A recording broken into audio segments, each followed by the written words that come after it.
Hi there, Chris here, another quick tip for you all.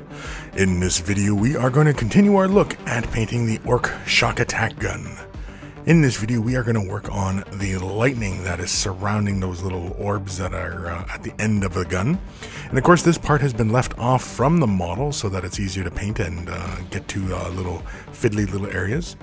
To get us started, we're going to be using Abaddon Black, and this is from the Citadel airline, and we're going to use a Badger Patriot 105. We're going to spray this at around 20 psi.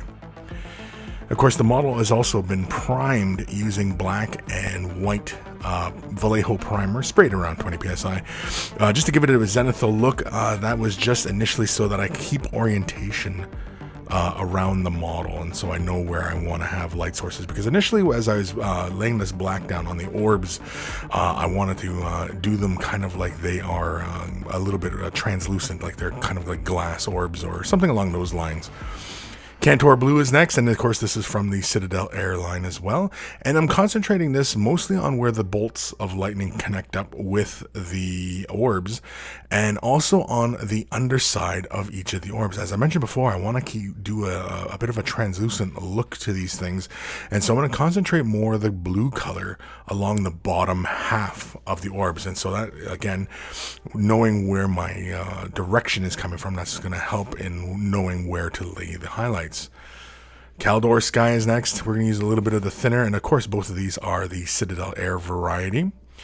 Just spray a little bit down, just doing a quick little test here, and then of course I'm concentrating this mostly where the lightning bolt touches the orb, but also again along the bottom portion, but I'm trying to neaten up this this highlight here along the bottom portions of the orb. And of course with the overspray you hit other areas of the model, but that's fine because, as again, it's all just primered up right now. So again, that's why we're pretty much doing this now instead of doing this after we have already done laid out metals and anything like that, because then we'd have to mask those areas off if we had done that. And as you can see, some tricky spots become like the lightning that is on the underside, because again, that's where the light is already coming in. And so I threw a little bit of blue on the top portion just to represent that translucency from the light would also capture up there. We're going back to the Abaddon Black. I'm using my Renegade Chrome, and this is just to tighten up some of the shadows on the uppermost portions again, because the blue kind of got a little bit out of hand on me. And so I'm concentrating this on a downward motion from the like the top angle. And of course, you know, again, because I have that zenithal highlight in there, I know where up is. And definitely if you're doing anything like this where you don't want to keep track of where your light sourcing is and where you want, you know, ambient light to appear, I do recommend doing something like that, or just even scratching something onto the model, you know, to where you want up to be. Temple Guard Blue is next. This is the Citadel variety, or Citadel Air variety, and again, this is going to be sprayed in using the Chrome, Renegade Chrome. We've taken the PSI. I believe we've taken it down to 15 PSI now, and we are applying it pretty much to the lightning, or halfway up the lightning.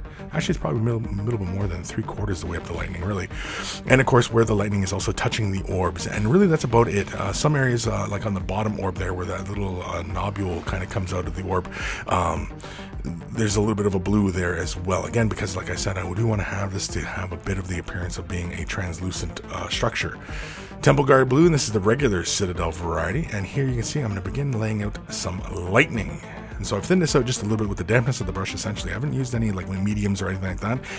And basically with my fine detail brush, I begin laying out little lightning patterns. And basically when you're drawing little lightning, you want to make sure your paint is thinned out. You want to make sure that your brush remains perpendicular to the model surface so that you maintain a nice sharp point.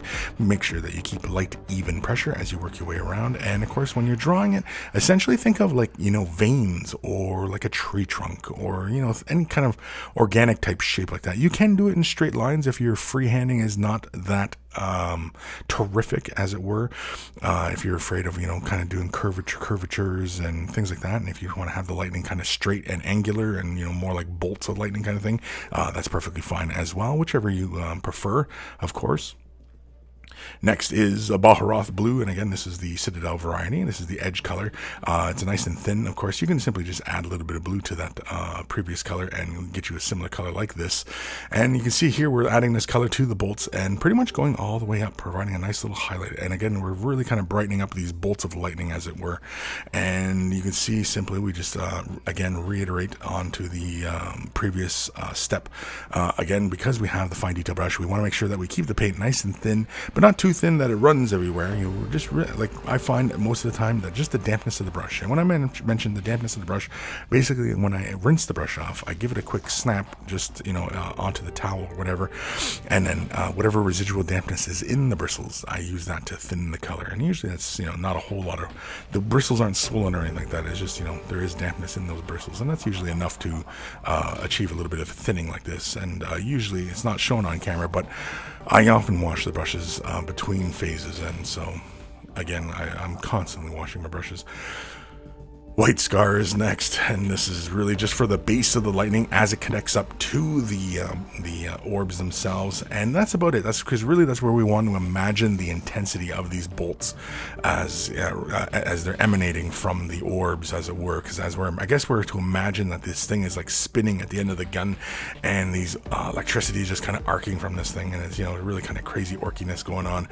And so again, you can see we just simply establish that brightness at the ends of those bolts.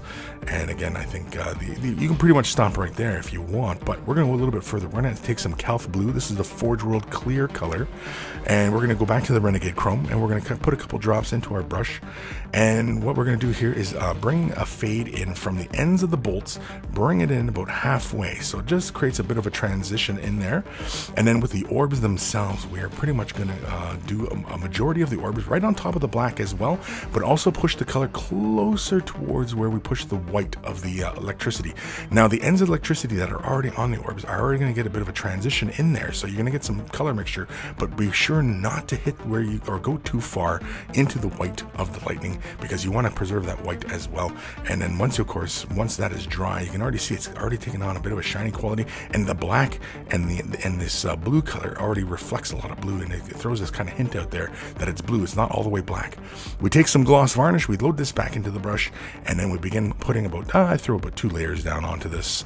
Basically I throw 1 layer down, let it dry, and then throw another layer down, and basically I'm pretty much happy with it. And of course I'm spraying it around 15 psi pretty much when we're working this close in with a fine detail brush like this. And as you can see, it takes on this nice shiny quality, and it looks really fun and fantastic, and it looks really orky to me. But that's it. It's as easy as that. Well, I hope you found that quick tip useful and informative. You can watch another quick tip today on MiniWarGaming.com's Vault. Just click on the link in the video description below to watch it right now. If you're not already a Vault member, you can sign up for a free 7-day trial. Be sure to sign up for the Silver membership, and that will give you instant access to over 1,000 painting tutorials already in our Vault. And again, thank you for watching, commenting, and subscribing, and happy wargaming.